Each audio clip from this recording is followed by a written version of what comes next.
Hello. है हल्ला काय कर रहे हैं आप? आए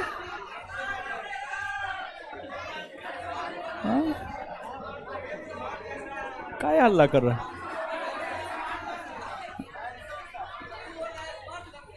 चलिए सुनिए, हल्ला मत कीजिए।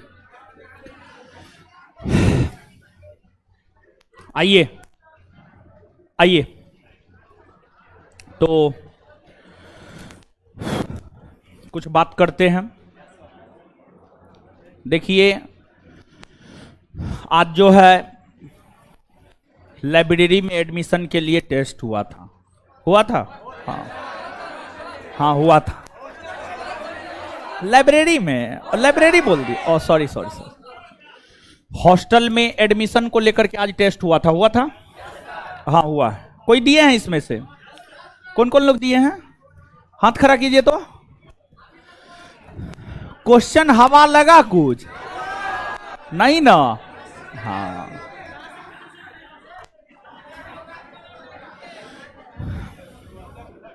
चलिए। क्वेश्चन विद्यार्थी को हबो नहीं लगा।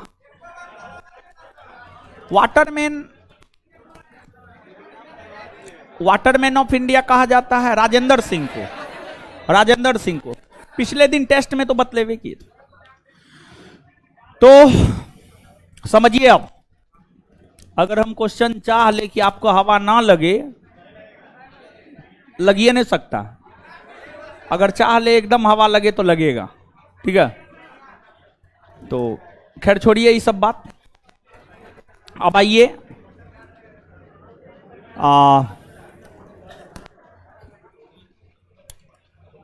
पढ़ते हैं। तो अरे महाराज नेहाल अहमद जी, संस्थान के टेलीग्राम चैनल पर जाइए ना, अपलोड कर दिए हैं बिहार पुलिस वाला। ये क्या कहते हैं, करंट अफेयर, जाके वहां से ले लीजिए। और हॉस्टल में आने का प्रोसेस है, ऐसे कोई हॉस्टल में नहीं आ जाता है। ठीक है। और जो है पिछला क्लास में अनुपस्थित थे, जिस वजह से आपको जो है क्लास डिस्टर्ब ना हो, अपलोड करके ना जाए। हमें भी मालूम नहीं था कि हम नहीं पहुंच पाएंगे, तो फिर जो है आपको वीडियो चलवा दिए थे। तो आपको घबराना नहीं है। अब कभी काल देखिए, हम भी मानव हैं, आप भी मानव है। जैसे आपको काम लगता है, जैसे आपका पेट दर्द होता है, मुंह दर्द होता है, नाक दर्द होता है, वैसे मेरा भी तो कभी काल हो जाता है, समझे। तो अनुपस्थित थे, आउट ऑफ पटना थे, तो इसलिए जो है आपको हम क्लास नहीं ले पाए थे उस रोज। तो कोई भी क्लास नहीं लिए। मंगलवार शाम से सारा क्लास लिए, मंगलवार को आए ही हैं पटना, तो इसलिए वीडियो चलवा दिए थे। और हमको लगता है जहां तक हम पढ़ाए हुए थे उससे आगे का ही वीडियो हम आपको चलवाए थे। और मेनली जो है टीपू सुल्तान के विषय में उस वीडियो के जरिए आप किए होंगे। तो हमको लगता है कि जो है क्वेश्चन बैंक डलवा दीजिए बिहार पुलिस का। हे भगवान, क्वेश्चन बैंक बताइए। तो क्वेश्चन बैंक नहीं डलवाए हैं। क्वेश्चन बैंक का पूरा पीडीएफ में आप लोग तो कभी कुछ करबे नहीं करते हैं महाराज, समझे। एकदम कभी कभी उठ पुट के आ जाते हैं, हे ही कर दीजिए, हे वो कर दीजिए, नानी कर दीजिए, दादी कर दीजिए, फलना कर दीजिए। ठीक है, तो रेगुलर क्लास कीजिए, सब जानकारी मिलता रहेगा। रेगुलर नहीं कीजिएगा, कोई जानकारी नहीं मिलेगा। ठीक है, तो आ जाइए। तो अब मैसूर और टीपू सुल्तान के विषय में जानने की जरूरत नहीं ना, कि बताना होगा नहीं ना। सिख धर्म पढ़ाया था, सिख धर्म का वीडियो नहीं चला था। सिख धर्म पढ़ेंगे आज हम लोग। तो आज का जो हम लोगों का टॉपिक है वह है आपको सिख धर्म। सिख धर्म और अंग्रेज।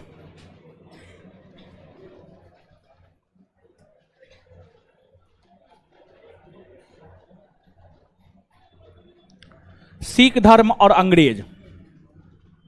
समझिएगा, सबसे पहले क्या हुआ जानते हैं? सबसे पहले सिख धर्म की स्थापना हुई, फिर सिख धर्म में 10 सिख गुरु हुए, और 10वें और अंतिम सिख गुरु हुए गुरु गोविंद सिंह। गुरु गोविंद सिंह के निधन होने के बाद गुरु का पद समाप्त हो गया, फिर आया नेता का पद,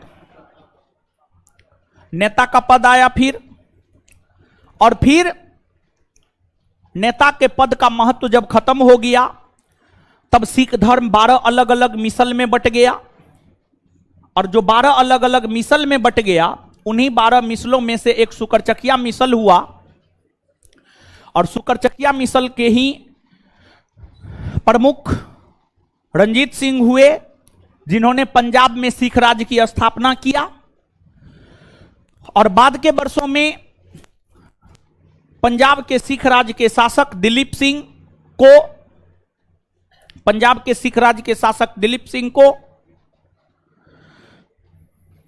अंग्रेजों ने पराजित किया,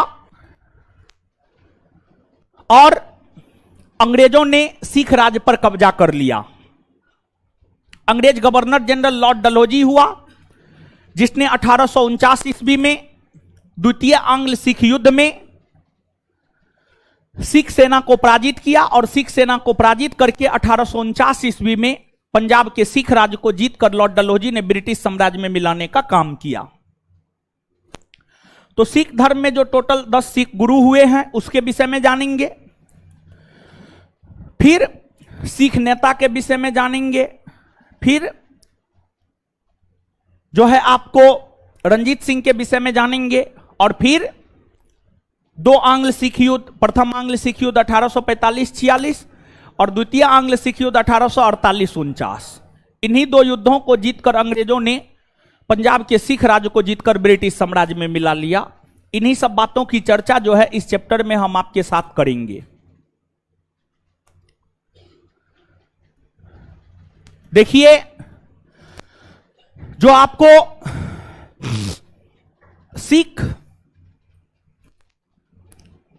धर्म या सिख संप्रदाय है, इसकी स्थापना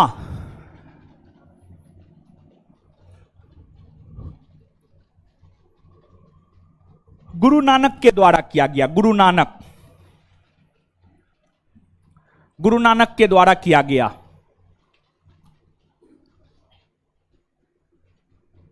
जैसे आप महावीर स्वामी या महात्मा बुद्ध की बात करेंगे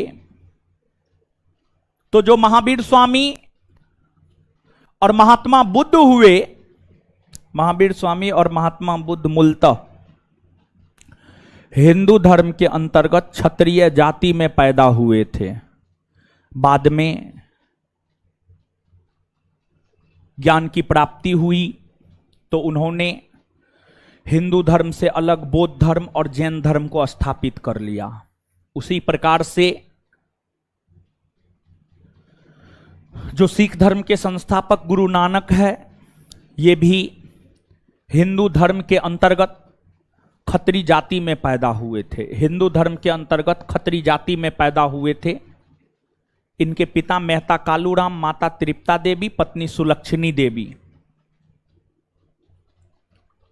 ये भी गृहस्थ जीवन में प्रवेश कर गए, लेकिन गृहस्थ जीवन इन्हें रास नहीं आया और गृह का त्याग किए और ज्ञान प्राप्ति हेतु यत्र तत्र भटकने लगे। ज्ञान प्राप्ति हेतु यत्र तत्र भटकने लगे। उसी क्रम में 1496 ईस्वी में गुरु नानक को कार्तिक पूर्णिमा के दिन आध्यात्मिक जीवन का पुनराभास हुआ, अर्थात ज्ञान की प्राप्ति हुई। जब गुरु नानक को ज्ञान की प्राप्ति हुई तो ज्ञान प्राप्ति के बाद गुरु नानक ने जिस धर्म को स्थापित किया वही धर्म सिख धर्म कहलाया, वही धर्म सिख धर्म कहलाया। और सिख धर्म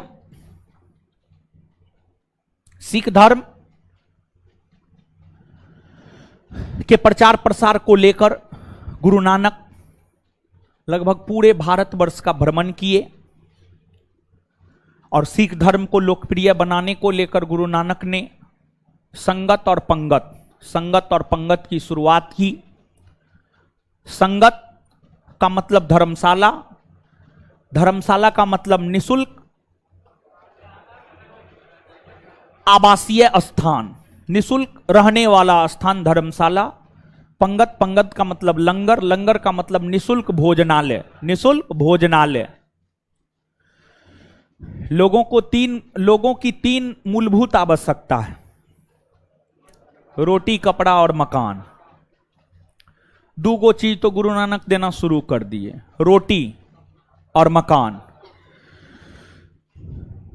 गुरु नानक ने संगत और पंगत की शुरुआत की और इसके पीछे रीजन मूलतः यही था कि ये जो है सिख धर्म को लोकप्रिय बनाना चाहते थे।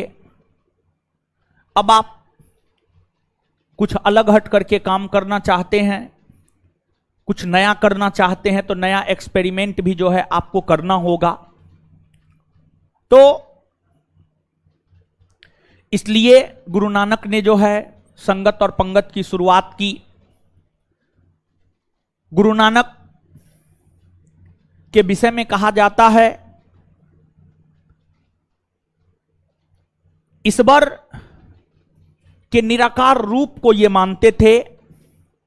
ये निर्गुण परंपरा के संत थे, निर्गुण परंपरा के संत थे। और गुरु नानक सिख धर्म का प्रचार प्रसार करते हुए अंततः 1539 ईस्वी में इनका निधन हो गया। गुरु नानक के निधन होने के बाद जो है सिख धर्म का अगला गुरु अंगद बना। और जो गुरु का पद हुआ करता था वो गुरु शिष्य परंपरा पर आधारित था शुरुआती वर्षों में, लेकिन बाद के वर्षों में जाकर गुरु के पद पैतृक बना दिए गए और उसके बाद जो है पैतृक और वंशानुगत गुरु का पद हो गया था।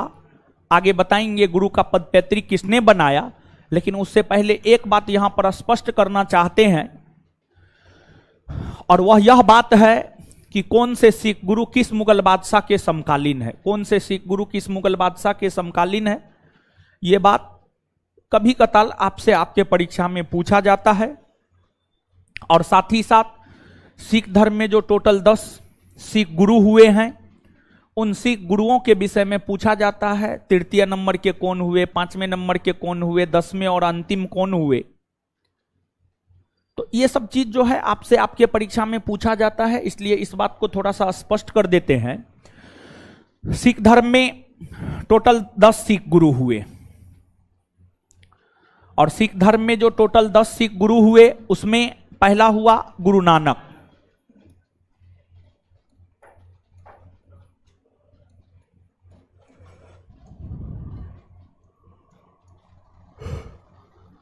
गुरु नानक का जीवन काल है 1469 से 1539, 1469 से 1539। गुरु नानक का जन्म 1469 में हुआ और निधन इनका 1539 में हुआ। गुरु नानक के बाद अगले बने गुरु अंगद।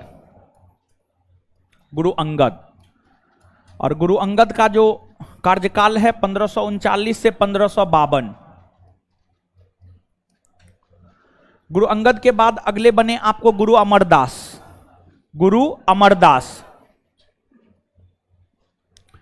और गुरु अमरदास की आप बात करेंगे तो गुरु अमरदास का शासनकाल है 1552 से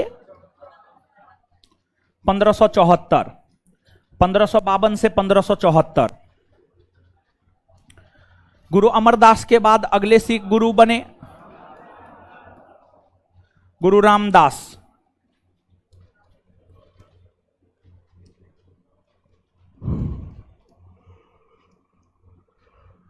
1574 से 1581। फिर अगले बने गुरु अर्जुन देव। गुरु अर्जुन देव का शासनकाल 1581 से 1606। और गुरु अर्जुन देव के बाद अगले बने गुरु हरगोविंद। और गुरु हरगोविंद का कार्यकाल है 1606 से 1645। और इसके बाद अगले बने हैं आपको गुरु हरराय। और हरराय का शासन अवधि है 1645 से 1661। और इसके बाद अगले बने हैं गुरु हरकिशन। गुरु हरकिशन 1661 से 1664। हाँ, इसके बाद अगले बने हैं गुरु तेग बहादुर। गुरु तेग बहादुर। और गुरु तेग बहादुर का कार्यकाल है 1664 से 1675। और गुरु तेग बहादुर के बाद बने हैं गुरु गोविंद सिंह। गुरु गोविंद सिंह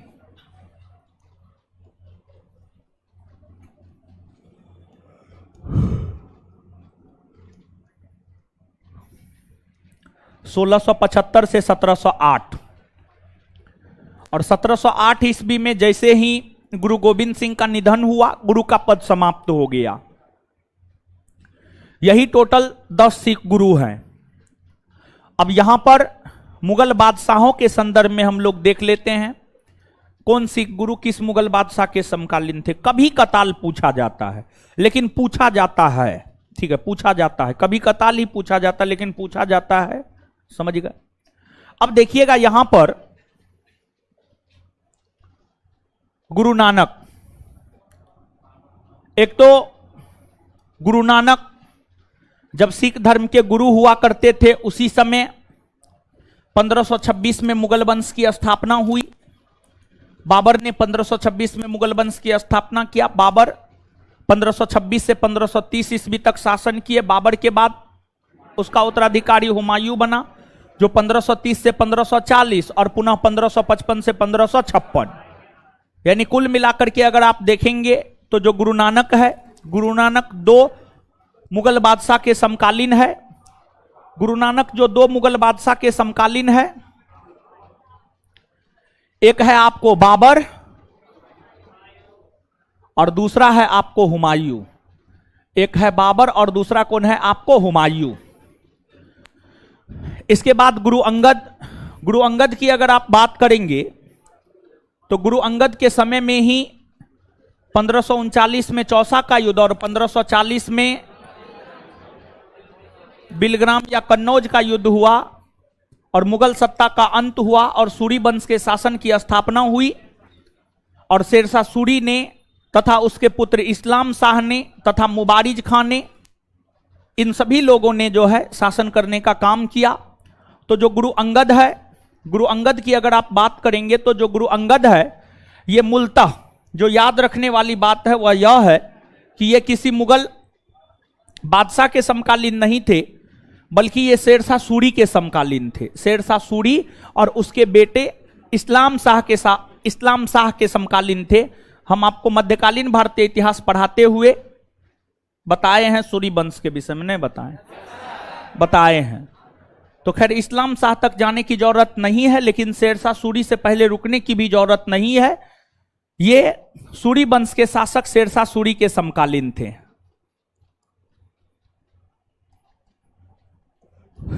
इसके बाद अगर बात हम लोग गुरु अमरदास की करें तो ये मुगल बादशाह अकबर के समकालीन थे। अकबर के शासनकाल को जब आप याद करेंगे तो आपको पता चलेगा अकबर का शासनकाल है 1556 से 1605। तो गुरु अमरदास अकबर के समकालीन थे।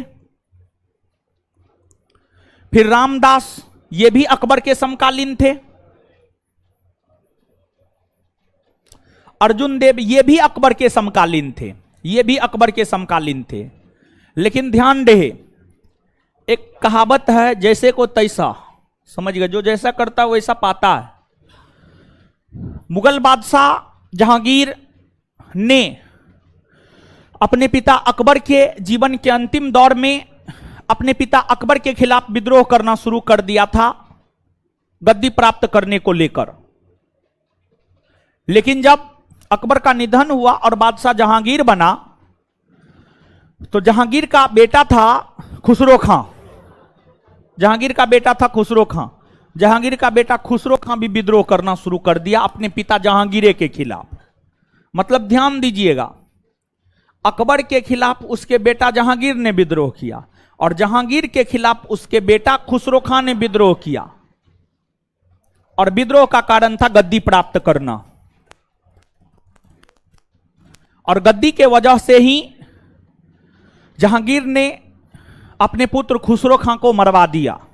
गद्दी इतना प्यारा चीज है कि शासक सुल्तान बादशाह अपने पुत्र को मरवा देता था, पुत्र अपने बाप को मरवा देता था, भाई भाई को मरवा देता था, सब एक दूसरे को मरवा देता था। भले ही अर्जुन देव अकबर के समकालीन हो,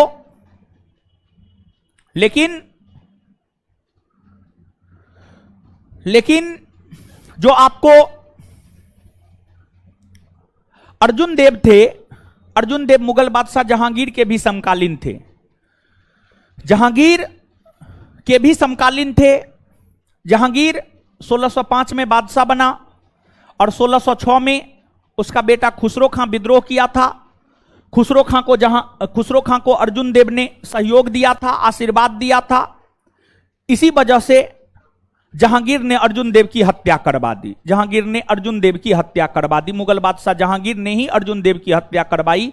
सिख धर्म के 5वें गुरु अर्जुन देव की हत्या के लिए जिम्मेदार है जहांगीर। और देखिए, जहांगीर ने अर्जुन देव की हत्या करवाई। इसके पहले तक मुगल और सिखों के बीच बड़ी मधुर संबंध था, मीठा संबंध था, अच्छा संबंध था। लेकिन जब अर्जुन देव की हत्या सिख धर्म के 5वें गुरु अर्जुन देव की हत्या मुगल बादशाह जहांगीर ने करवाई, उसके बाद मुगल और सिखों के बीच संबंध में खटास उत्पन्न हुई। और इसके बाद कभी मुगल और सिख के बीच संबंध ठीक ठाक रहता था, कभी संबंध खराब हो जाता था। इसके बाद आगे है गुरु हरगोबिंद। अगर गुरु हरगोबिंद की बात करें, पानी ना है का जी,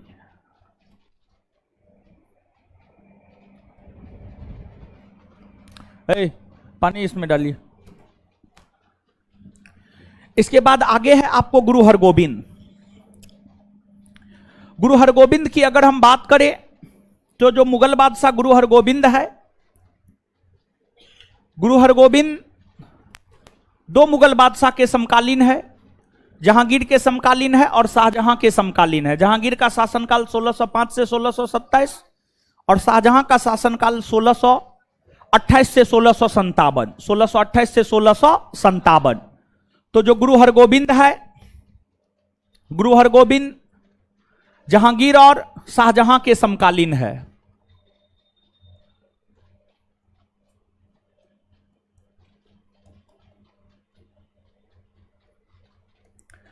इसके बाद आपको गुरु हर्रा है। गुरु हर्रा की आप बात करेंगे तो ये शाहजहां और औरंगजेब के समकालीन है। शाहजहां और औरंगजेब के समकालीन है। शाहजहां और औरंगजेब के समकालीन है। इसके बाद आगे है आपको गुरु हरकिशन। ये औरंगजेब के समकालीन है। औरंगजेब के समकालीन है। और इसके बाद आगे है गुरु तेग बहादुर और गुरु गोविंद सिंह। इन दोनों की भी अगर हम बात करें तो ये दोनों भी मुगल बादशाह औरंगजेब के ही समकालीन है। मुगल बादशाह औरंगजेब के ही समकालीन है। और औरंगजेब कट्टर मुसलमान था, रूढ़िवादी था। औरंगजेब ने अपना लक्ष्य क्या बनाया था? औरंगजेब ने अपना लक्ष्य बनाया था भारत का इस्लामीकरण करना, भारत को मुस्लिम राष्ट्र में तब्दील करना। औरंगजेब ने अपना लक्ष्य बनाया था, औरंगजेब ने अपना लक्ष्य बनाया था। और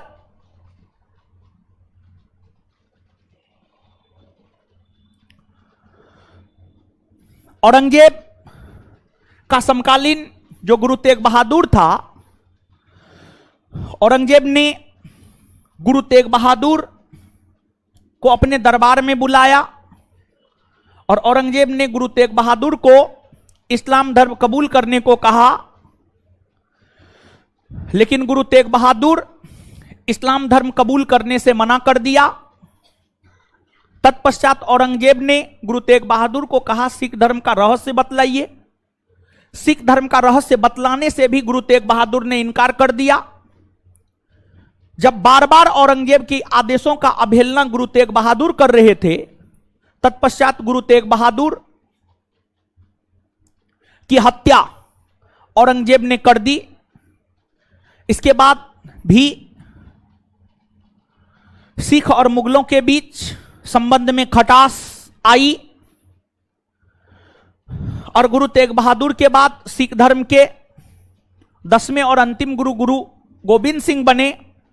गुरु गोविंद सिंह जीवन पर्यंत जब तक जीवित रहे तब तक मुगलों के खिलाफ लिखते रहे, मुगलों के खिलाफ बोलते रहे, मुगलों के खिलाफ युद्ध लड़ते रहे, मुगलों के खिलाफ युद्ध लड़ते रहे। और औरंगजेब की सेना के साथ गुरु गोविंद सिंह ने कई सारे युद्ध लड़े हैं। नादौन का युद्ध, खिदराना का युद्ध, आनंदपुर साहिब का प्रथम युद्ध, आनंदपुर साहिब का द्वितीय युद्ध, ये तमाम, चकमौर का युद्ध, ये तमाम ऐसे युद्ध है जो गुरु गोविंद सिंह ने मुगल शाही सेना के साथ लड़ा था। और गुरु गोविंद सिंह खुले तौर पर औरंगजेब की धार्मिक नीतियों का विरोध किया करते थे। यहां पर हमने आपको दो बात स्पष्ट किया है। एक बात हमने आपको यह स्पष्ट किया है कि कौन से सिख गुरु किस मुगल बादशाह के समकालीन थे और किस किस सिख गुरु की हत्या मुगल बादशाह ने करवा दी। यह दो बात हमने आपको स्पष्ट किया है। अब यहां से थोड़ा सा हम लोग आगे बढ़ेंगे, लेकिन उससे पहले जितना बात बताए हैं उतना याद कीजिए, ठीक है?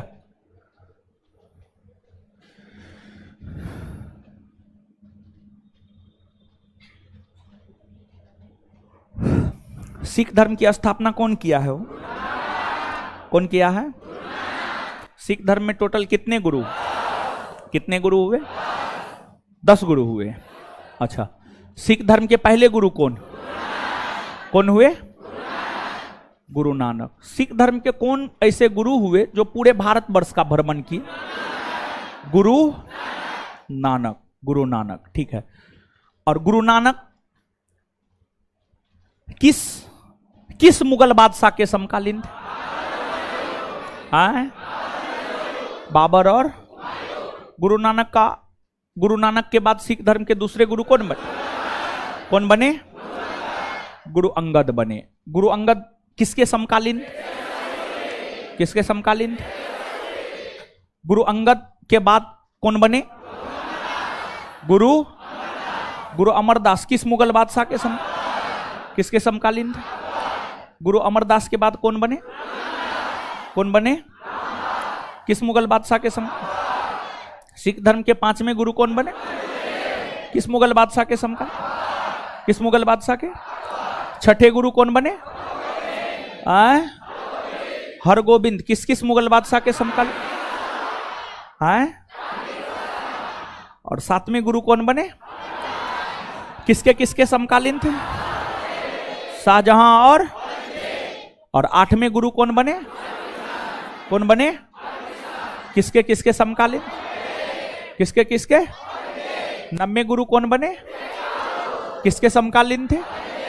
10वें गुरु कौन बने? किसके समकालीन थे? किसके समकालीन थे? औरंगजेब के समकालीन थे। चलिए आगे बतलाइएगा, किस सिख गुरु की हत्या जहांगीर ने करवाई? किस सिख गुरु की हत्या जहांगीर ने करवाई? किसकी? किसकी? आगे, अर्जुन देव की हत्या जहांगीर ने क्यों करवाई? क्योंकि अर्जुन देव ने जहांगीर के विद्रोही पुत्र खुसरो खां को आशीर्वाद और सैन्य सहायता प्रदान किया था। एक बार फिर से, गुरु अर्जुन देव की हत्या मुगल बादशाह जहांगीर ने क्यों करवाई?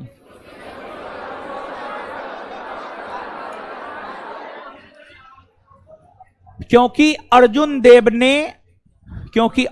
देव ने जहांगीर के विद्रोही पुत्र खुसरो खां को सहायता प्रदान किया था। गुरु तेग बहादुर की हत्या किस मुगल बादशाह ने? किसने करवाई? औरंगजेब ने। क्योंकि गुरु तेग बहादुर ने इस्लाम धर्म को कबूल और ना ही सिख धर्म का रहस्य बतलाया, इसलिए। क्लियर है? अब आगे आइए, देखिए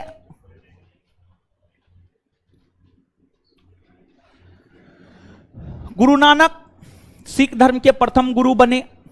गुरु नानक के बाद सिख धर्म के द्वितीय गुरु गुरु नानक के शिष्य गुरु अंगद बने। गुरु अंगद का मूल नाम लहना हुआ करता था। गुरु अंगद का मूल नाम लहना हुआ करता था। इन्होंने सिख धर्म में एक नई लिपि का प्रचलन किया जिसे गुरुमुखी लिपि कहा गया, और साथ ही साथ लंगर की व्यवस्था को इन्होंने ही अस्थायी रूप प्रदान किया था। लंगर की व्यवस्था को इन्होंने ही अस्थायी रूप प्रदान किया। और गुरु अंगद के बाद सिख धर्म के अगले गुरु बने आपको गुरु अमरदास। गुरु अंगद का शिष्य था गुरु अमरदास। गुरु अंगद का शिष्य कौन था? गुरु अमरदास। तो गुरु अंगद का उत्तराधिकारी उसका शिष्य गुरु अमरदास बना। गुरु अमरदास मुगल बादशाह अकबर के समकालीन थे, और अकबर के महान होने के पीछे ऐसे तो कई सारे रीजन है, लेकिन अकबर के महान होने के पीछे एक बड़ा रीजन है उसका धार्मिक नीति। धार्मिक तौर पर अकबर बड़ी उदार था, धर्मनिरपेक्ष शासक था। भले वह मुस्लिम था, लेकिन सभी धर्मों को साथ लेकर आगे जाने में अकबर विश्वास करते थे। अकबर के समकालीन ही गुरु अमरदास थे। अकबर सिख धर्म के तीसरे गुरु गुरु अमरदास से मिलने स्वयं पंजाब का गोइंदवाल गया। पंजाब के गोइंदवाल में ये रहा करता था। दूसरा बादशाह रहता तो मिलने जाता, नहीं जाता, लेकिन अकबर मिलने गया। और इस मुलाकात के दौरान अमरदास ने अकबर से आग्रह किया कि तीर्थ यात्रा कर को समाप्त कर दिया जाए, और अमरदास के आग्रह पर ही अकबर ने तीर्थ यात्रा कर को समाप्त कर दिया। और इस मिलन के दौरान ही अकबर ने अमरदास की पुत्री बीबी भानी को 500 गांव दान में दिया था। 500 गांव दान में दिया था अकबर ने। अकबर ने अमरदास की पुत्री बीबी भानी को 500 गांव दान में दिया था। और अमरदास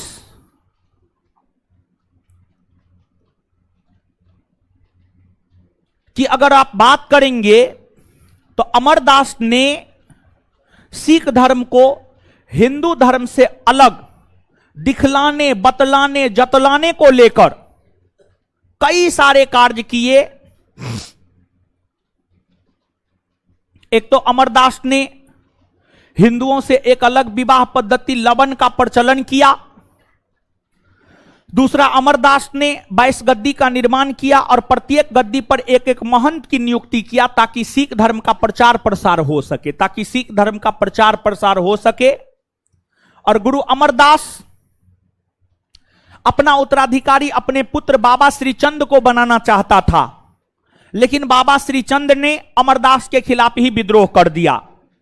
जिस वजह से गुरु अमरदास अपना उत्तराधिकारी अपने पुत्र बाबा श्री चंद को नहीं बनाया, बल्कि अमरदास का शिष्य और दामाद रामदास हुआ करता था। अमरदास की बेटी जो बीबी भानी थी, जिसे अकबर ने 500 गांव दान में दिया था, उस बीबी भानी का विवाह रामदास के साथ हुआ था। रामदास अमरदास का शिष्य भी था और दामाद भी था। अमरदास ने अपना उत्तराधिकारी अपने शिष्य और दामाद रामदास को घोषित किया। इस प्रकार अमरदास का उत्तराधिकारी सिख धर्म के अगले गुरु रामदास बने। और रामदास की ही पत्नी थी बीबी भानी।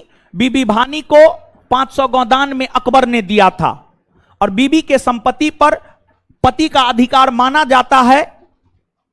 बीबी भानी को जो 500 गांव अकबर ने दान में दिया था, उसी 500 गांव को संगठित करके रामदास ने एक शहर बसाया जिसे रामदासपुर कहा गया। और वही रामदासपुर शहर आज के डेट में अमृतसर के नाम से जाना जाता है। जो अमृतसर शहर है उसका पूर्व नाम रामदासपुर है और उस शहर को बसाया था गुरु रामदास ने। या यूं कहे कि अमृतसर नामक नगर को बसाया था गुरु रामदास ने। इसका पूर्ववर्ती नाम या इसका पूर्व नाम है आपको रामदासपुर। रामदासपुर अमृतसर शहर को बसाने के लिए गुरु रामदास ने भिक्षाटन किया, लोगों से सहायता की मांग की और लोगों ने भरपूर सहायता दिया। और तब फिर जाकर के गुरु रामदास ने अमृतसर नामक शहर को 1577 ईस्वी में बसाने का काम किया। और गुरु रामदास ने ही अपने तीसरे पुत्र अर्जुन देव को अपना उत्तराधिकारी घोषित कर दिया। अर्थात गुरु के पद को अगर देखा जाए, पैतृक किसने किया है, तो गुरु के पद को पैतृक किया है गुरु रामदास ने, क्योंकि रामदास ने ही अपने पुत्र अर्जुन देव को अपना उत्तराधिकारी घोषित किया। इस प्रकार हम यह बात कह सकते हैं कि गुरु के पद को पैतृक करने का श्रेय जाता है गुरु रामदास। और गुरु रामदास का उत्तराधिकारी उसका बेटा गुरु अर्जुन देव बना। और बात अगर आप अर्जुन देव की करेंगे तो जो आपको अर्जुन देव है, गुरु अर्जुन देव है, इन्होंने ही अमृतसर में स्वर्ण मंदिर या हर मंदिर का निर्माण किया। गुरु अर्जुन देव ने ही अमृतसर में स्वर्ण मंदिर या हर मंदिर का निर्माण किया। और साथ ही साथ सिखों का जो सबसे पवित्र ग्रंथ आदि ग्रंथ या गुरु ग्रंथ साहिब है, सिखों का सबसे पवित्र ग्रंथ है गुरु ग्रंथ साहिब या आदि ग्रंथ। गुरु ग्रंथ साहिब या आदि ग्रंथ की रचना गुरु अर्जुन देव ने ही किया था। जो गुरु अर्जुन देव है, इन्होंने ही गुरु ग्रंथ साहिब या आदि ग्रंथ की रचना किया। गुरु ग्रंथ साहिब या आदि ग्रंथ की रचना किया।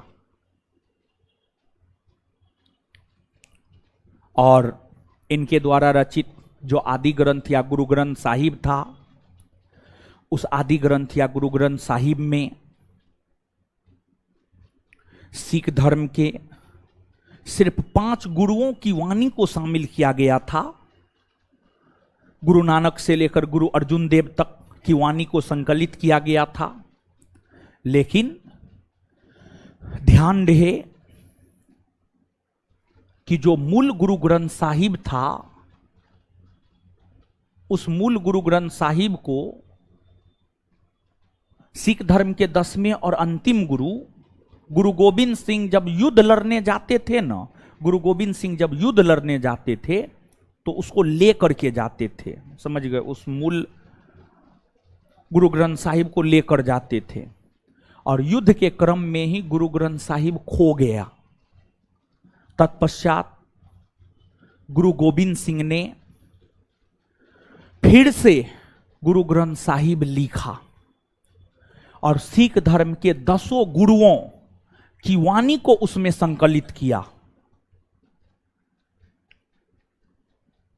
अर्थात यह बात कहा जा सकता है कि जो गुरु ग्रंथ साहिब है, गुरु ग्रंथ साहिब को वर्तमान रूप गुरु गोविंद सिंह ने दिया है, गुरु गोविंद सिंह ने दिया है। तो यहां पर देखिए थोड़ा सा आपको फंसाता है, तो आपको चीज याद कैसे रखना है। एक बात तो यह है कि क्वेश्चन के लैंग्वेज पे थोड़ा आप गौर कीजिएगा। सिखों के सबसे पवित्र ग्रंथ गुरु ग्रंथ साहिब की रचना किसने किया है, या आदि ग्रंथ की रचना किसने किया है? तो आंसर हो जाएगा गुरु अर्जुन देव, गुरु अर्जुन देव। लेकिन प्रश्न यहीं पर अगर यह हो कि गुरु ग्रंथ साहिब या आदि ग्रंथ को वर्तमान रूप किसने दिया है, तो आंसर हो जाएगा गुरु गोविंद सिंह, गुरु गोविंद। दोनों क्वेश्चन समझ पा रहे हैं आप? दोनों प्रकार के प्रश्न आपसे आपके परीक्षा में पूछा जाता है।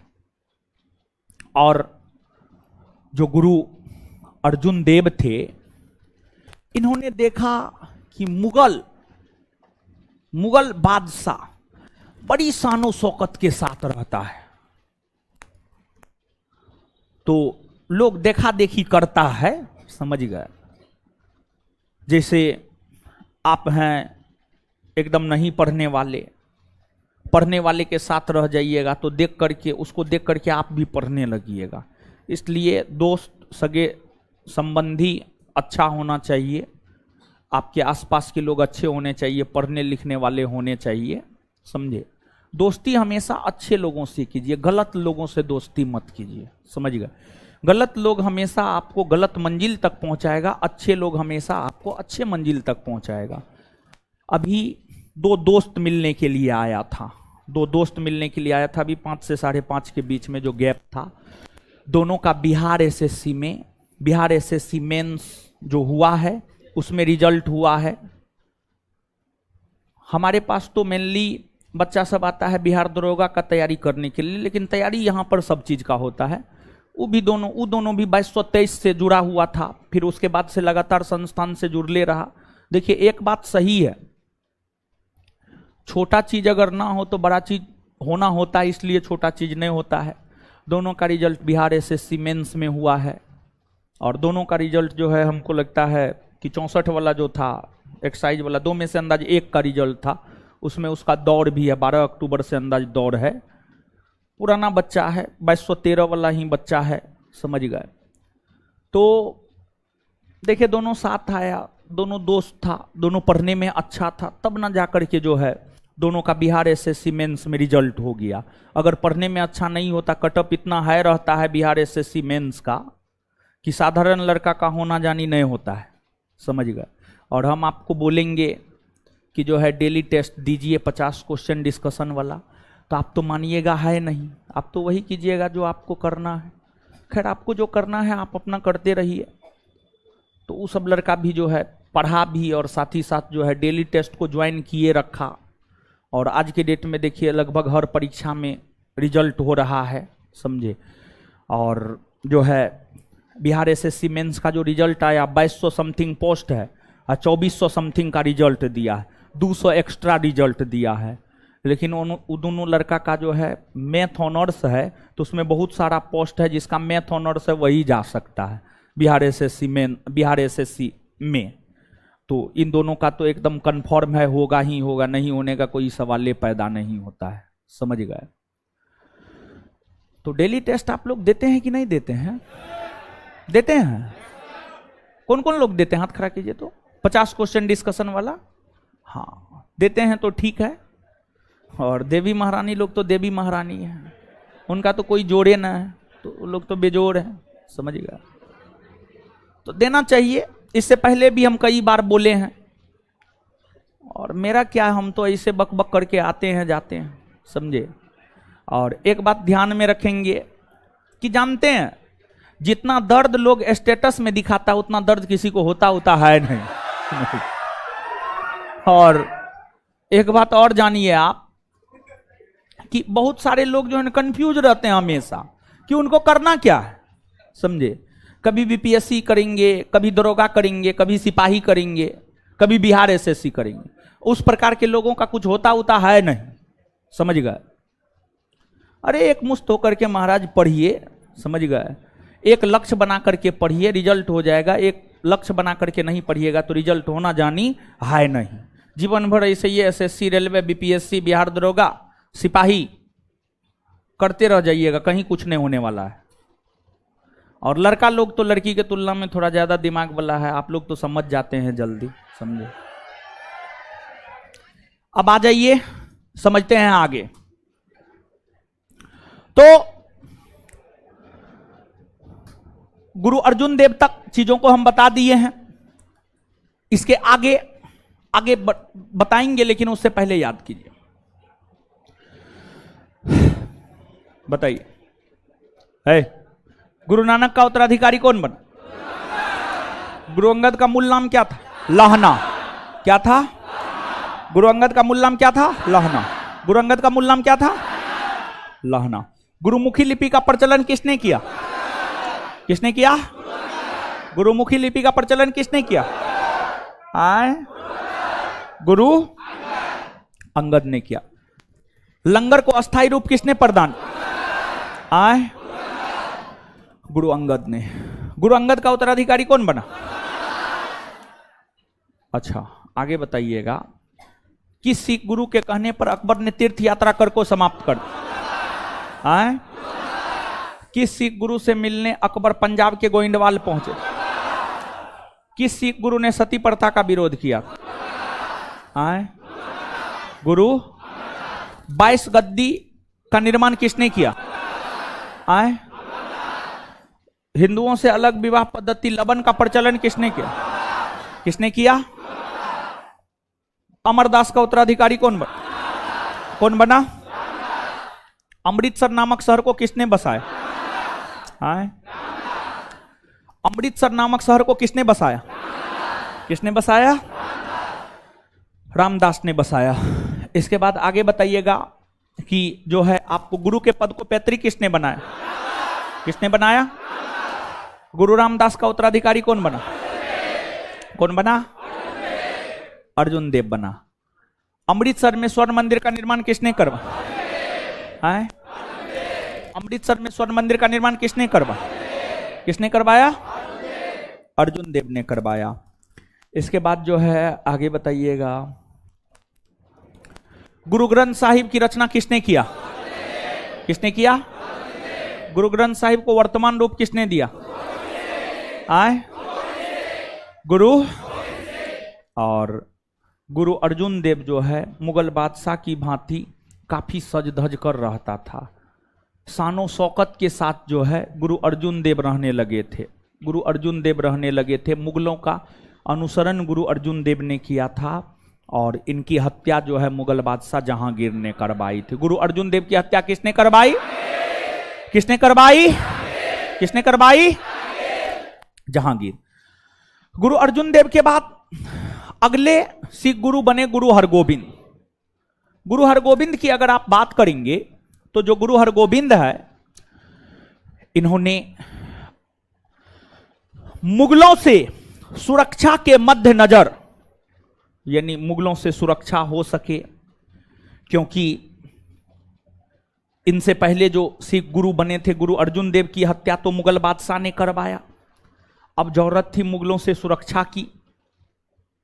मुगलों से सुरक्षा के मद्देनजर गुरु हरगोविंद ने अमृतसर का किलाबंदी करवाया। अमृतसर को चारों तरफ से घेर दिया और सिखों को सैन्य शक्ति के रूप में ढालने का काम गुरु हरगोविंद ने किया। और सिखों के पूजा स्थल अर्थात अकाल तख्त का निर्माण भी गुरु हरगोविंद ने ही किया। गुरु हरगोविंद के बाद अगले गुरु बने गुरु हर्राय। गुरु हर्राय, गुरु हर्राय की अगर आप बात करेंगे तो जो गुरु हर्राय है, इनके समय शाहजहां के पुत्रों के बीच उत्तराधिकारी के युद्ध हो रहे थे। उस उत्तराधिकारी के युद्ध में हर्राय दारा सिकोह का साथ दे रहा था। इसी कारण औरंगजेब का यह धूढ़ विरोधी बन गया था। औरंगजेब और दारा सिकोह शाहजहां का उत्तराधिकारी बनने को लेकर उत्तराधिकारी का युद्ध लड़ रहा था। उस उत्तराधिकारी के युद्ध में उस उत्तराधिकारी के युद्ध में गुरु हर्राय दारा सिकोह का साथ दिया। दारा सिकोह के साथ इसका संबंध अच्छा था, लेकिन उत्तराधिकारी के युद्ध में जीत हुई औरंगजेब की। हर्राय के बाद आगे हरकिशन है। हरकिशन मुगल बादशाह औरंगजेब का समकालीन था। हरकिशन की मृत्यु चेचक नामक बीमारी के कारण हुआ। हरकिशन की मृत्यु चेचक नामक बीमारी के कारण हुआ। हरकिशन के बाद जो है आगे आपको गुरु तेग बहादुर है। गुरु तेग बहादुर की अगर आप बात करेंगे तो जो गुरु तेग बहादुर है, इनका मूल नाम हुआ करता था त्यागमल। इनका मूल नाम त्यागमल था। वही इन्हें बाकला दा बाबा के नाम से भी जाना जाता है। इनका मूल नाम त्यागमल था और इन्हें बाकला दा बाबा के नाम से भी जो है आपको जाना जाता है। और इन्हीं का स्टेटमेंट है सरदाद सिर्रे नादाद। सरदाद सिर्रे नादाद का अर्थ होता है मैंने अपना सर कटवा दिया, लेकिन सर झुकने नहीं दिया। ऐसा इन्होंने इस संदर्भ में कहा, क्योंकि जो है आपको औरंगजेब इन्हें सिख धर्म का रहस्य बतलाने को कहा, नहीं बतलाया। वे अपनी मृत्यु, अपनी हत्या को कबूल किया, लेकिन सिख धर्म के रहस्य को नहीं बतलाया, ना ही इस्लाम धर्म को कबूल किया। इसी को लेकर इन्होंने ये स्टेटमेंट कहा था सरदाद सिर्रे नादाद। और जब इनका हत्या किया गया तो इनके हत्या करने के बाद इनका उत्तराधिकारी इनका बेटा गुरु गोविंद सिंह बना, जो कि सिख धर्म के 10वें एवं अंतिम गुरु हुए। गुरु गोविंद सिंह सिख धर्म के एक ऐसे गुरु हुए जिनका जन्म बिहार में हुआ है। बिहार के पटना साहिब में गुरु गोविंद सिंह का जन्म 1666 ईस्वी में। 1666 ईस्वी में गुरु गोविंद सिंह का जन्म जो है आपको बिहार के पटना साहिब में हुआ था। सामान्य तौर पर जो सिख गुरु है उनका संबंध पंजाब और हिमाचल प्रदेश के क्षेत्र से रहा है। पंजाब हिमाचल प्रदेश के क्षेत्र से रहा है। लेकिन अगर बात की जाए गुरु गोविंद सिंह की, तो गुरु गोविंद सिंह का संबंध जो है आपको ना तो जन्म के संदर्भ में पंजाब से रहा है, ना मृत्यु के संदर्भ में पंजाब से रहा है। इनका जन्म बिहार के पटना साहिब में 1666 में हुआ था और इनकी हत्या 1708 ईस्वी में महाराष्ट्र के नांदेड़ नामक स्थान पर गुल खां नामक पठान के द्वारा की गई थी। खैर ये ठीक है। आपसे पूछा जाता है कि सिख गुरु का जन्म बिहार में हुआ, तो आंसर हो जाएगा यही गुरु गोविंद सिंह। देखिए हुआ क्या था, इनके पिता जो गुरु तेग बहादुर थे, गुरु तेग बहादुर भ्रमण करने को लेकर बिहार आए हुए थे। भ्रमण करने को लेकर जो है आपको बिहार आए हुए थे और उसी क्रम में जो है पंजाब के क्षेत्र में विद्रोह होने लग रहे थे।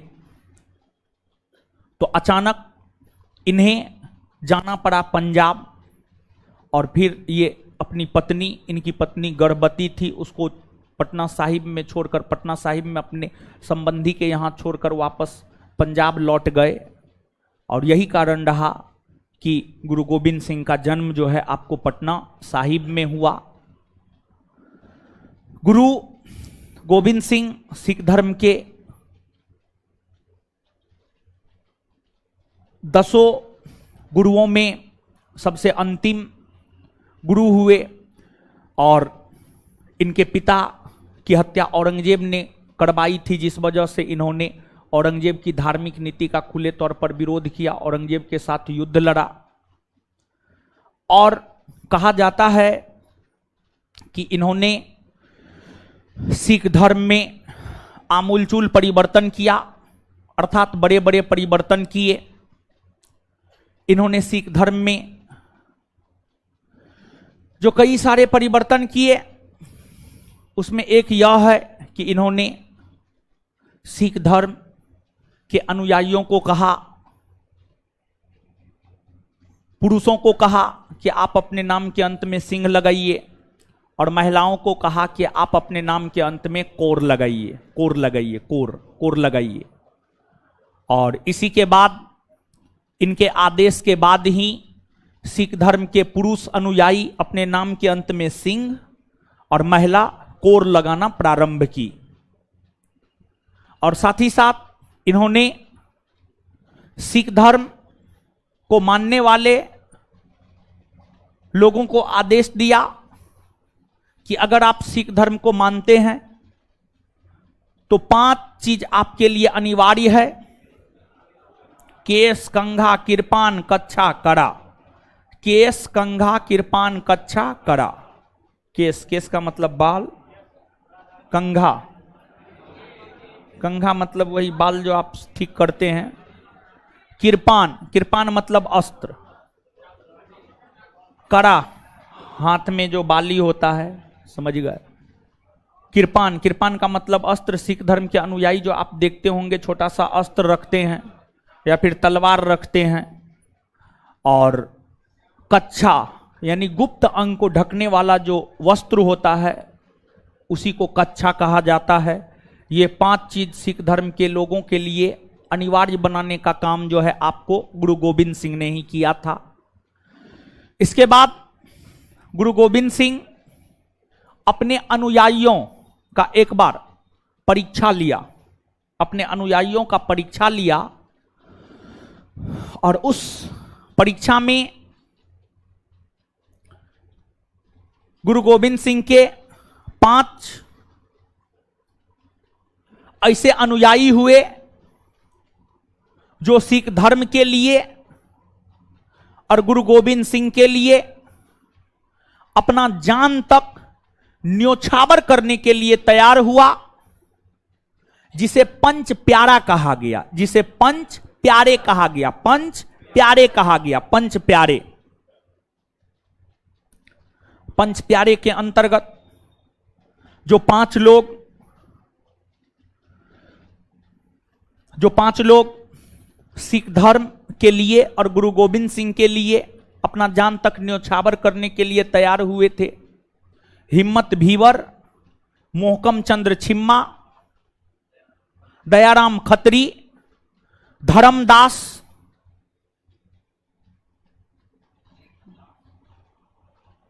दिल्ली का जाट धर्मदास, लाहौर का दयाराम खत्री, दयाराम खत्री, धर्मदास, मोहकम चंद्र छिम्बा, हिम्मत भीवर और एगो देखिए दिमागे से उतर, और साहेब चंद, और साहेब चंद। ये 5 ऐसे व्यक्तित्व हुए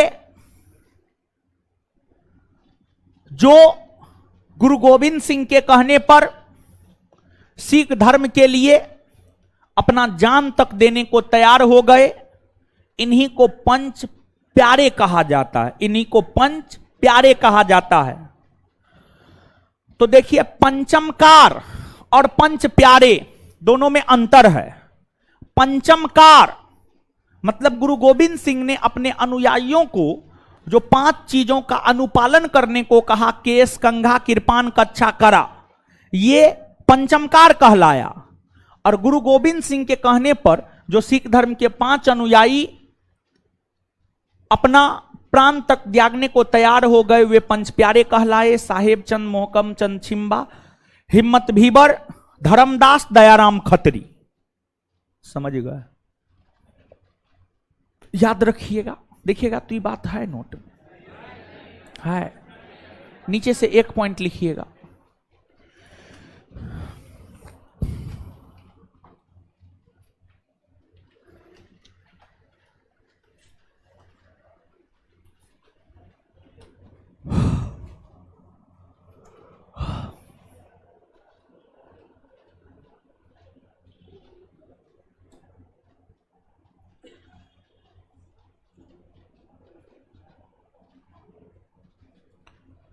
गुरु गोविंद सिंह के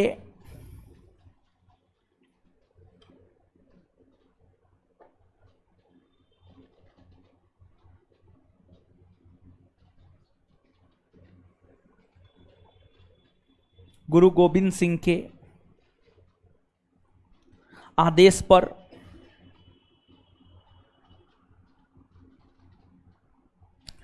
गुरु गोविंद सिंह के आदेश पर उनके 5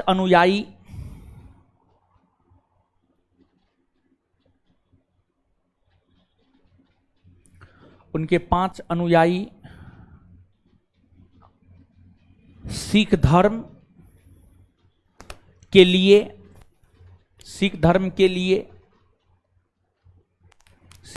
के लिए जो प्राण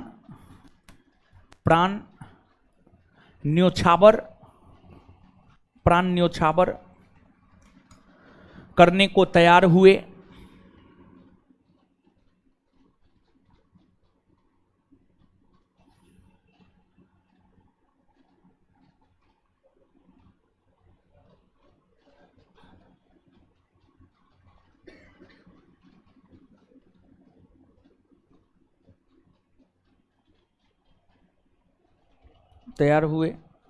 उन्हें पंच प्यारे कहा गया।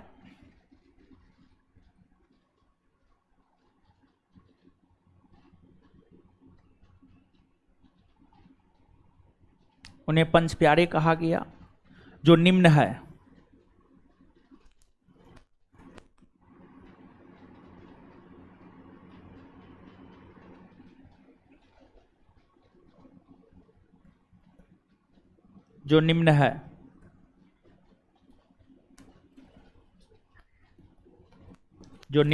एक नंबर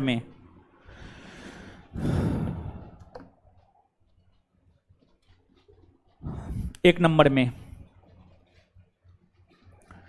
हिम्मत भीवर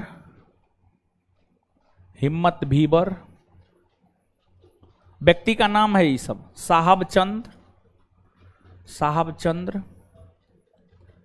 चंद्र मोहकम चंद्र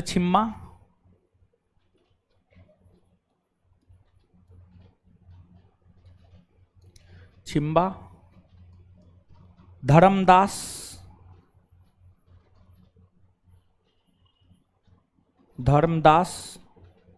दयाराम खत्री।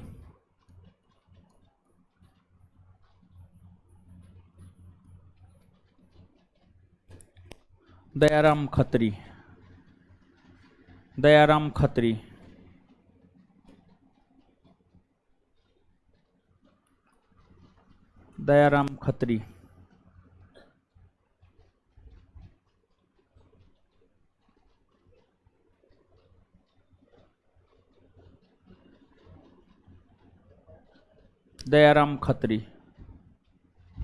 ठीक है,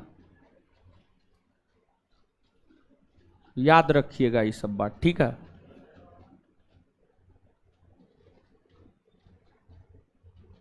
फिजिक्स खत्म हो गया, आप लोग को पता है, पढ़े हैं ना सब लोग। तो बायोलॉजी खत्म है, फिजिक्स खत्म है, केमिस्ट्री खत्म अभी नहीं हुआ है, अभी चलेगा। हाँ, केमिस्ट्री चलेगा बैच में, ठीक है, केमिस्ट्री चलेगा, अभी जल्दी खत्म हो जाएगा। लगभग दोनों बैच में साइंस खत्म कर दिए हैं बिट्टू सर, हम ही पीछे हैं, समझ गए। तो आगे जो है, और एक बात और है कि आधुनिक भारतीय इतिहास का टेस्ट सोमवार को होना था, लेकिन टाइपिस्ट के नहीं होने की वजह से जो है टेस्ट सोमवार को नहीं हो पाया था, समझ गए नहीं। हाँ, उसके बाद जो है टेलीग्राम पर सूचना दिए शनिवार को होगा, लेकिन शनिवार रविवार को जो है बिहार पुलिस का एग्जाम है, फिर बीपीएससी का परीक्षा है। तो इस सब परीक्षा को लेकर जो है पहले टेस्ट करवाने के विषय में सोचे हैं। आप लोग तो तैयारी अगर किए होंगे, अगर आप रिवाइज किए होंगे तो सोमवार तक तो आप कर ही लिए होंगे, क्या है कि ना है। तो आधुनिक भारतीय इतिहास का टेस्ट जो है रखे हैं, कल रखे हैं, बृहस्पतिवार कल रखे हैं, कल दोपहर में 12:30 बजे से रखे हैं उस सेंटर पे, दोपहर में 12:30 बजे से उस सेंटर पे रखे हैं। अरे जो तैयार, जिसको रिवीजन करना होगा वो रिवीजन कर लिया होगा, जिनको नहीं करना होगा वो कल्लो होगा तैयो नहीं करेगा, और शनिवार को होगा तैयो नहीं करेगा, समझ गए। जिसको करना होगा वो कर लिया होगा, और जिनको नहीं करना होगा वो नहीं किया होगा, वो कभी नहीं कर सकता, वो कभी करिए नहीं सकता, उसका चमड़िए नहीं है पढ़ने वाला, तो करेगा खाक, समझ गए। तो कल आधुनिक भारतीय इतिहास का टेस्ट है, ठीक है। प्राचीन करवा दिए हैं, मध्यकालीन करवा दिए हैं, आधुनिक करवा रहे हैं। और फिर जब आपका आधुनिक खत्म हो जाएगा ना, तो आपका फिर से एक टेस्ट हो जाएगा। ठीक है, बायोलॉजी का तो टेस्ट हुआ है ना जी, एक ही टेस्ट हुआ है, 1 से लेकर 9, उसके बाद नहीं हुआ है। उसके बाद जो है फिजिक्स का भी एक टेस्ट हुआ है, मारेंगे मुंह तोड़ देंगे। 1 से लेकर 4 तक नहीं हुआ,